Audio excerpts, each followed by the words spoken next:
तरफ से आने वाली एडवेंचर 250 आज हमारे सामने खड़ी है। क्या 2026 में आपके लिए बेहतर हो सकती है? क्योंकि देखिए ज़्यादातर लोग KTM के एडवेंचर 390 के वीडियो बनाते हैं, लेकिन आज हम आपके सामने 250 का वीडियो लेकर आ गए हैं। आपको कम से कम डाउन पेमेंट की स्कीम भी इसके बारे में बताएंगे, साथ में क्या क्या चीज़ें खास है और क्यों दूसरी गाड़ियों से बेहतर ये हो सकती है।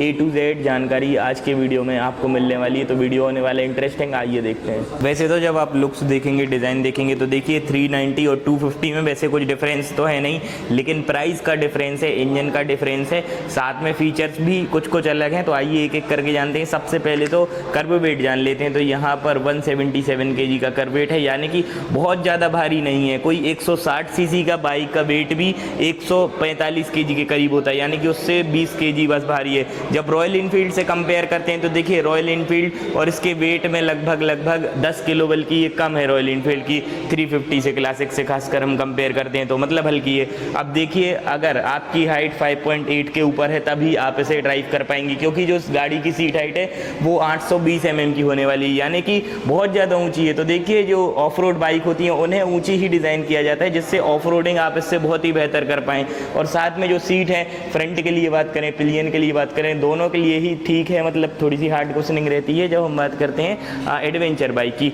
अब देखिए ग्राउंड क्लियरेंस की बात करें तो यहाँ पर आपको देखने के लिए मिल जाता है 220 mm का ग्राउंड क्लियरेंस, यानी कि सड़कों से बहुत ज़्यादा बाइक ऊंची होने वाली है।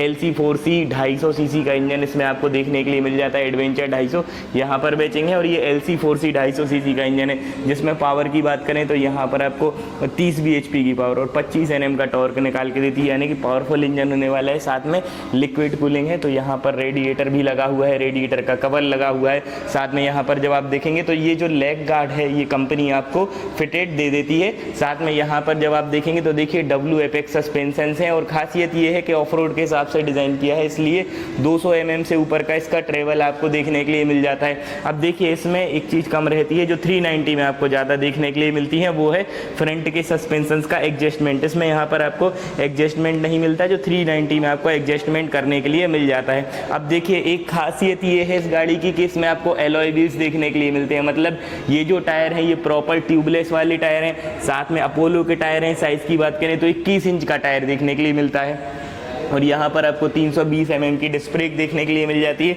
इस साइड से जब आप लुक्स देखेंगे तो इस तरीके से, और ये होने वाला है 90 और 100 इंची का, यानी कि यहाँ पर देखिए 90, 100 और 19 इंच का, यानी कि बड़ा टायर है, चौड़ा टायर है, वाइडर रेंज का टायर है। साथ में जब आप फ्रंट का लुक देखेंगे तो देखिए आप कभी भी चाहे आप 250 का देखें या 390 का लुक देखें, तो दोनों में ही आपको फ्रंट के लुक में वैसे कोई मेजर चेंजेस समझ में नहीं आएगा, सेम लुक होने वाला है। बड़ी बड़ी 2 प्रोजेक्टर लाइट्स हैं, DRL का सेटअप है, बड़ा वाइजर है, और जब आप इसको फास्ट ड्राइव करेंगे, यानी कि अगर आप इसको 120 से ऊपर ड्राइव करेंगे तो यकीन मानो विंड ब्लास्ट के लिए बहुत ही बेहतर है। साथ में ड्यूरेबल भी है। और जो मडगार्ड फ्लैप है, इसमें वैसे सिंगल मडगार्ड फ्लैप मिलता है, अमूमन ऑफ रोड में 2 मडगार्ड फ्लैप मिलते हैं, जैसे कि HD की स्क्रैम्बलर में आया उस तरीके से, लेकिन ये जो है ड्यूरेबल रहता है, इसको आप मोड़ भी लेंगे तो ये टूटने वाला नहीं है। साथ में फ्यूल टैंक कैपेसिटी की जब बात करते हैं, क्योंकि देखिए एक ऑफ रोड बाइक से फ्यूल टैंक कैपेसिटी एक्सेप्ट की जाती है ज़्यादा, तो यहाँ पर 14.5 लीटर का फ्यूल टैंक मिलता है।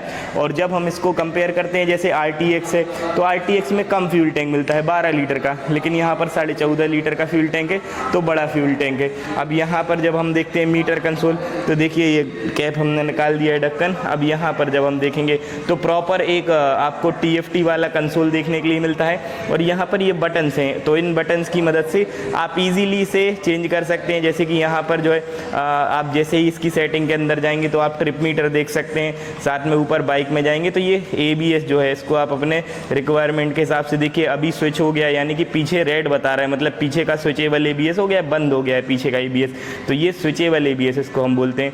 साथ में डिस्प्ले मोड्स हैं, नीचे जाएंगे तो आई बटन में चले जाएंगे, ट्रिप मीटर्स देख पाएंगे। साथ में यहाँ पर जब आप देखेंगे तो बैटरी का वोल्टेज भी देख पाएंगे, मतलब 1 मीटर और इतनी सारी इन्फॉर्मेशन इसमें दे दी हैं।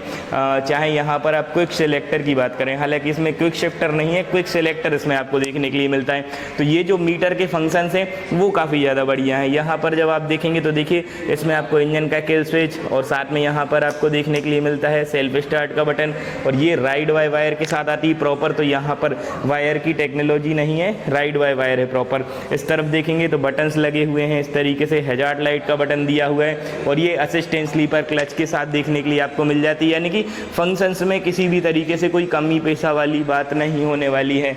अब हम बात करें यहाँ पर रियर के प्रोफाइल की, तो रियर में देखिए जो टेल लाइट्स है वो आपको एडवेंचर 390 की तरह ही देखने पर मिलेगी, इसमें कोई भी फ़र्क आपको देखने के लिए नहीं मिलेगा, और दूर से देखने पर ऐसी लगती है जैसे कि कोई सुपर बाइक वाली टेल लाइट आपको नज़र आए। साथ में इस तरफ देखेंगे तो देखिए जो पीछे का टायर है वो भी अपोलो का टायर है, अपोलो के टायर की ग्रिपिंग जो है वो काफ़ी ज़्यादा बढ़िया रहती है, और यहाँ पर 130, 80 और 17 इंच का टायर यहाँ पर आपको देखने के लिए मिल जाता है, यानी कि अमूमन इतना चौड़ा टायर जो है वो 250 सीसी की ही गाड़ियों में रहता है। साथ में बड़ा भी है, अपोलो का है। ग्रिपिंग देखिए कितनी बढ़िया ग्रिपिंग यहाँ पर आपको देखने के लिए मिल रही है। साथ में यहाँ पर 260 mm की डिस्प्ले है, डबल चैनल ABS है, स्विचेबल ABS है, और ये जो है यहाँ पर ब्रांडिंग नहीं दी हुई है कैलिपर की, और सिंगल कैलिपर के साथ आते हैं। और यहाँ पर जब आप देखेंगे तो देखिए WFX के रियर के भी सस्पेंशन होने वाले हैं, 100 mm से ऊपर का इनका भी ट्रेवल होने वाले हैं, यानी कि ऑफ रोड में काफ़ी बढ़िया जो है परफॉर्मेंस आपको निकाल के देंगे। ग्रैब रेल्स की बात करें तो सिंगल ग्रैब रेल्स यहाँ पर आपको देखने के लिए मिल जाती हैं कुछ इस तरीके से, यहाँ पर स्प्लिट ग्रैब रेल्स देखने के लिए मिल जाती हैं। साथ में लगेज रखने के लिए भी यहाँ पर दिया हुआ है, तो लगेज आप इसमें फंसा सकते हैं, यहाँ पर जगह है। एडवेंचर की यहाँ पर बेचें होने वाली है। साथ में ये जो है फुट पैक्स, इनको आप रिमूव भी कर सकते हैं, मतलब ये रिमूवल है, अगर आप ज़्यादा ऑफ रोड में चलाएंगे तो आप इनको यहाँ पर रिमूव कर सकते हैं, इनकी रबड़ को। साथ में 6 ट्रांसमिशन के साथ आती है, और क्विक शिफ्टर इसमें नहीं मिलता है। और साथ में यहाँ पर देखेंगे तो देखिए इंजन का परफॉर्मेंस बढ़िया है, रिफाइन इंजन होने वाला है। इंजन काउल का सेटअप इसमें आपको देखने के लिए मिल जाता है इस तरीके से। एक्सेसरीज के तौर पर एक लेग गार्ड है, एक इंजन काउल का सेटअप है, और इस तरफ जब आप देखेंगे तो हाफ चेन सेट का कवर है, हाफ साड़ी गार्ड यहाँ पर आपको इस तरीके से देखने के लिए मिल जाता है। ओपन हो जाती है सीट, चाबी को यहाँ पर लगा के सीट ओपन करने के लिए आपको मिल जाएगी। और जब चाबी देखेंगे तो इस तरीके से प्लेन और बेसिक चाबी है, हालांकि ये जो है वेव चाबी आपको देखने के लिए मिल जाती है, यानी कि वेव की इसमें आपको होने वाली है। साथ में जब आप देखेंगे तो देखिए सिंगल हैंडल बार है, और साथ में नकल गार्ड्स वगैरह भी इसमें आपको देखने के लिए मिल जाते हैं, जो आपको कंपनी फिटेड ही देखने के लिए मिल जाएंगे। अब हम बात करें फाइनली ऑन रोड प्राइस की, तो देखिए 2,45,000 इसकी एक शोरूम कीमत है, और इस पे रोड टैक्स जो है वो 20,000 रुपये तक का लगता है। आपकी सिटी में रोड टैक्स आपके हिसाब से अलग अलग हो सकता है, और फ़ोनपे से अगर आप इसका इंश्योरेंस करवाते हैं, वैसे तो इंश्योरेंस 10 से 12,000 रुपये का होता है, लेकिन अगर आप फ़ोनपे से करवाएंगे तो 5 से 6,000 रुपये तक का पड़ेगा। ऐसे में गाड़ी की कीमत आपको 2,70,000 रुपये तक की ऑन रोड पड़ सकती है। और अगर आप इसको फाइनेंस करवाते हैं तो फाइनेंस की भी बड़ी ईजी स्कीम है। अगर आप इसमें 50,000 रुपये तक का डाउन पेमेंट देते हैं तो आपको लगभग 8,000 रुपये की 36 EMI पड़ती हैं, और अगर आप इसमें 81,000 रुपये डाउन पेमेंट देते हैं तो आपको 5,500 रुपये की 48 EMI पड़ती हैं।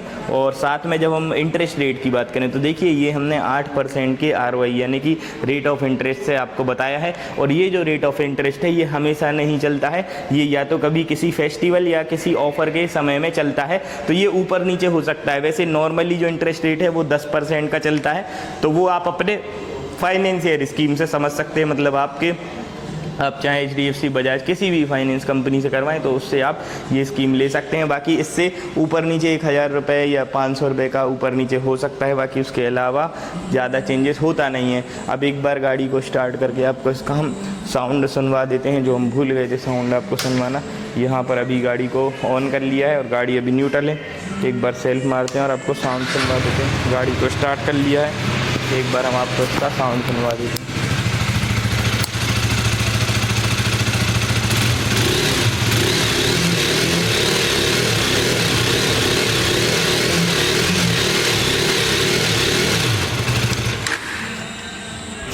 तो देखिए जो साउंड है वो इस तरीके से आपको सुनने के लिए मिलेगा, यानी कि रिफाइन साउंड है। एडवेंचर बाइक में थोड़ा सा जो थ्रोटल का रिस्पॉन्स है वो कहीं ना कहीं थोड़ा सा पतला सुनने पर मिलता है, जो आपने सुना इस तरीके से होने वाला है। खैर आप बताइए आपको कैसी लगी गाड़ी, कैसा लगा वीडियो, कमेंट बॉक्स में बताना बिल्कुल भी ना भूलें।